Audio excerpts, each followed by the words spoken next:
Anne Krebs, che significa per un museo come il Louvre realizzare studi sulla politica dei pubblici? Le musée du Louvre conduit des études sur les publics depuis très longtemps, depuis les années 1990.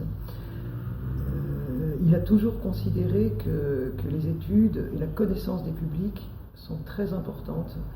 pour aider le musée à prendre des décisions sur sa politique des publics, c'est-à-dire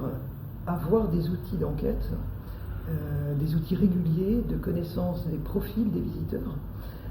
mais aussi travailler sur l'appréciation et la qualité des offres éducatives et culturelles, comment les visiteurs perçoivent les expositions temporaires, comment les offres ou les programmes pédagogiques sont compris par le public. Donc ce dispositif d'études au Louvre, il a toujours été très régulier et il sert à aider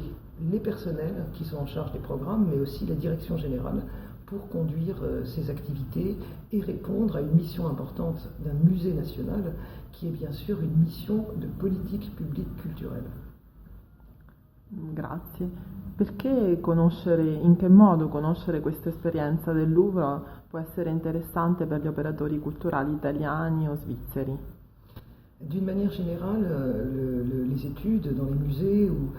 dans les établissements patrimoniaux, que ce soit des monuments, que ce soit le spectacle vivant d'ailleurs, sont des données qui sont importantes, en fait, quel que soit le pays aujourd'hui. Pour deux raisons. La première raison qui fait que les décisions qui sont prises en matière de politique culturelle sont des décisions qui sont toujours très difficiles à argumenter ou à étayer par les opérateurs, par les responsables des établissements, qui ont donc besoin de données pour négocier, en particulier dans un contexte de crise, qui ont besoin d'avoir des outils et des outils de mesure très rigoureux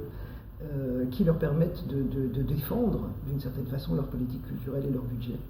La deuxième raison très importante, à mon avis, aujourd'hui, c'est que les pratiques culturelles ont beaucoup changé.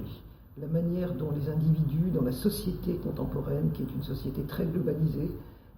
et qui évidemment est une société dans laquelle la place du numérique joue un rôle très important en matière culturelle, bien entendu,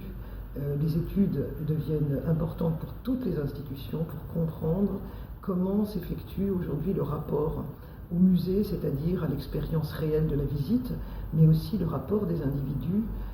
aux activités culturelles à distance à travers des outils numériques, mais également pour les aider à une véritable réflexion sur le renouvellement de leur public, c'est-à-dire leur rapport avec des jeunes générations qui n'ont absolument pas le même type de relation et de représentation des institutions culturelles et de la manière dont ces institutions peuvent leur être utiles. Donc cet enjeu, dans un monde qui a beaucoup changé du point de vue des pratiques culturelles, il rend évidemment la conduite d'études sur les pratiques réelles, mais aussi sur les pratiques virtuelles excessivement importante.